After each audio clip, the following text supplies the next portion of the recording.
with Asians in regular contact with Westerners. Along with a traditional Chinese name, he was also provided a Western-style given name, Bruce.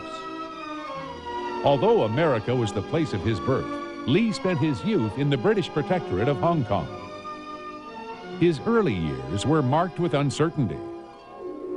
In December of 1941, Japan took possession of Hong Kong, and the Protectorate was occupied by Japanese troops throughout the war. After the war, Hong Kong reverted back to British control, an unhappy fact to those Chinese who resented any foreign domination. In 1949, mainland China fell to the communists under Mao Zedong, and Hong Kong felt the threat of invasion. Nevertheless, Hong Kong boomed with activity, becoming a center of trade. It was also the center of prolific motion picture production. Coming from a family of actors, Lee began appearing in movies as a child under the name Lee Su-lung, having his first film role when he was only 2 months old. Over the years, Lee appeared off and on in Hong Kong movies, mostly small roles. But he was a restless youth. His father was often away, touring with the Cantonese Opera Company. Left without supervision, the young Bruce ran with street gangs. To avoid getting beaten up in the brawls he became involved in, Lee began learning martial arts. After studying several different forms of Chinese Kung Fu, he settled on the Wing Chun style. Only later did Lee embrace the philosophies embodied in the study of martial arts. Along with learning self-defense, Lee became quite a good dancer, which provided additional grace to his Kung Fu.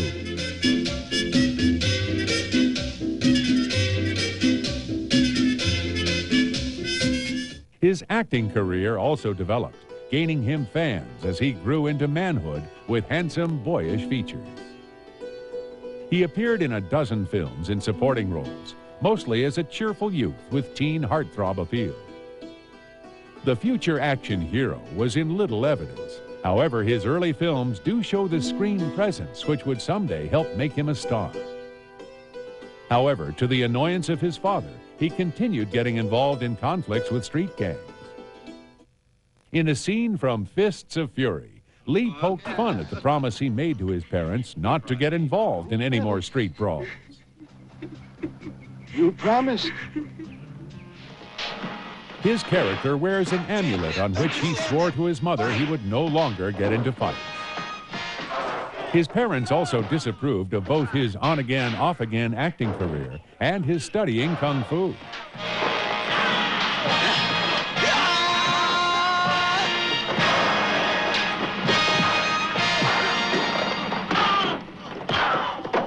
His father concluded that Bruce should take advantage of his American birth certificate and sent him to live in the United States.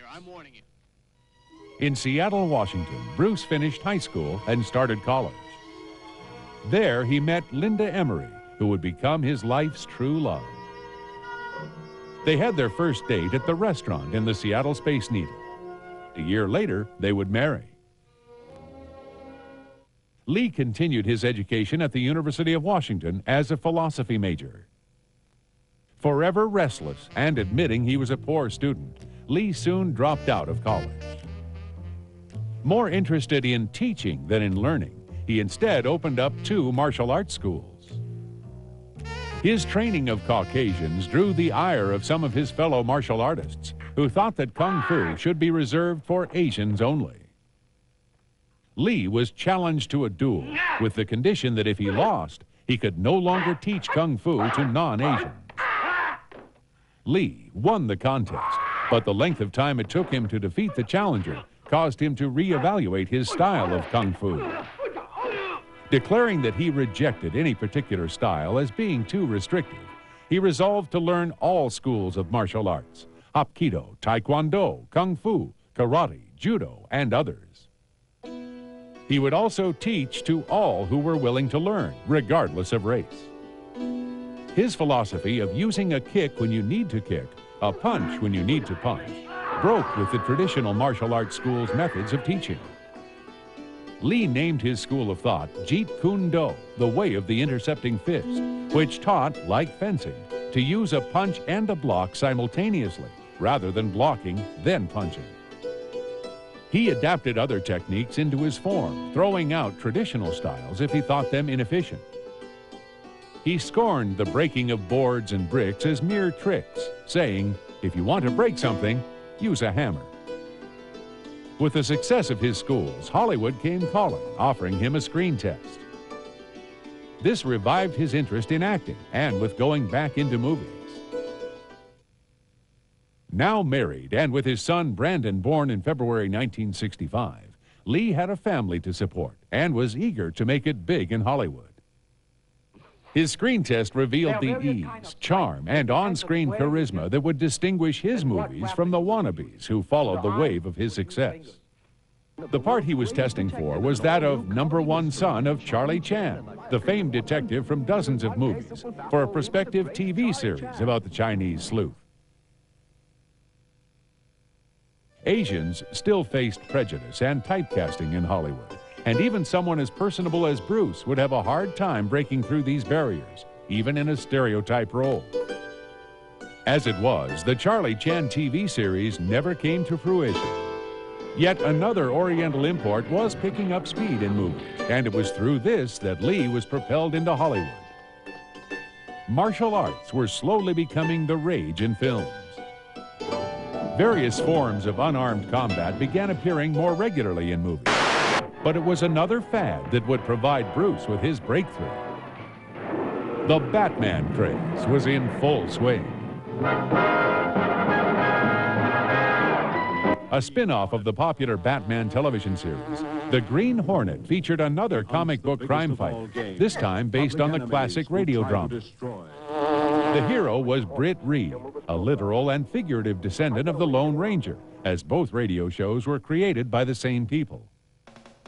Like his great-grandfather, the Lone Ranger, wealthy newspaperman Reed donned a mask and secret identity to fight crime under the alias the Green Hornet. And like the Lone Ranger, he had a subservient minority sidekick, a Japanese houseboy and chauffeur named Kato, who assisted him on his crime-fighting adventures. The Green Hornet producer saw Lee's screen test and knew he had found his Kato. Lee hesitated taking the stereotypical role of the servant, but he had a family to support. Moreover, Lee would transform his role, not only from a Japanese caricature to a Chinese character, but make him a dynamic sidekick with the emphasis on dynamic kicking. Even though Kato handled most of the menial tasks and the Green Hornet did most of the talking, no houseboy would ever sit on the desk in front of his employer. And the series showed the crime fighter team in a true partnership of equals, though it was always clear who was in charge. When the duo swung into action, Lee, as Kato, was shown to best advantage.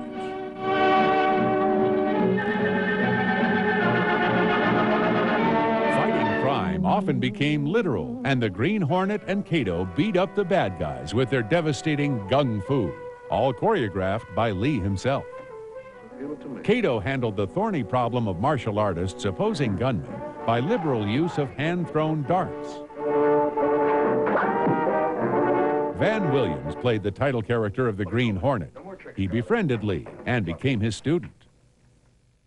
Diane McBain, who appeared as Pinky on a two-part show which double-teamed the Green Hornet and Kato with Batman and Robin, remembered Bruce Lee. I owned the Pink Stamp Factory, and they were trying to make stamps out of Batman and Robin, and the Green Hornet, too. That was one of those combination shows when they got together. It was an hour show, a two-parter, and a Batman and the Green Hornet came together to solve the crime. He was not a huge star at the time. He was second string in this particular case.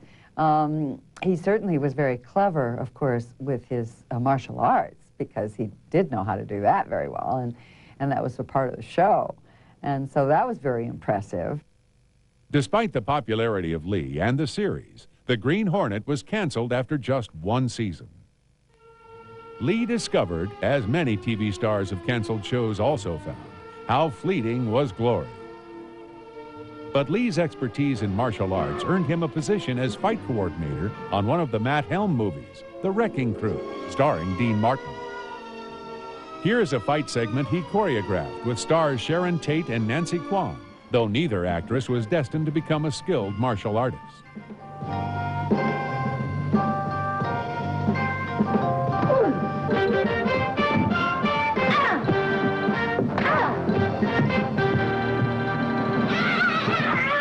Also working on the movie along with Lee as a stunt extra was a young martial artist named Chuck Norris.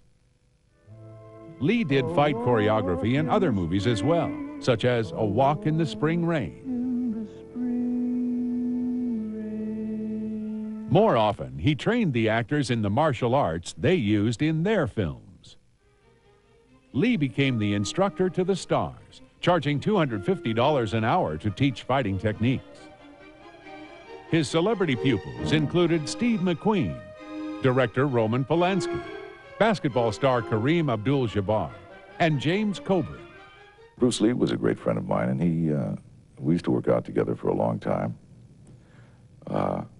It was very close. We were very close friends. It was Lee who taught Coburn the techniques he would use in the Bond-style spy spoofs, Our Man Flint and In Like Flint. His whole life was related to martial arts. He lived, breathed, fought, moved. Everything was dedicated to the highest principle of his own self-evolution. He created himself. Bruce Lee was a little Chinese guy who demanded of himself great excellence. I mean, he was a true artist in that respect. He created himself. Screenwriter Sterling Silliphant also became Lee's student and wrote a tailor-made part for Lee in a TV show. In several episodes of Longstreet, Lee played a martial arts expert who teaches self-defense to a blinded detective, played by James Franciscus. Silliphant also wrote Lee one of his rare villainous roles. In the 1969 movie Marlowe, Lee played the part of Winslow Wong, a thug sent to intimidate Detective Philip Marlowe, played by James Garner. Lee nearly stole the picture with demonstrations of what was called gung fu. Mr. Winslow Wong is freaking out. He's trying to make trouble for Mr. Philip Marlowe. What Wong doesn't know is that Marlowe's a tough guy to trouble. Garner was so impressed by Lee that he hired the martial artist to give him lessons. Other students, such as Steve McQueen and James Coburn, also helped Lee get parts in Hollywood. However, Lee was constantly frustrated by racial discrimination and Hollywood's lack of interest in the projects he wanted to pursue. Lee's resentment boiled up into arguments with friends and supporters. A project to film Lee's script, The Silent Flute, came apart after conflict with collaborator and chief backer James Coburn.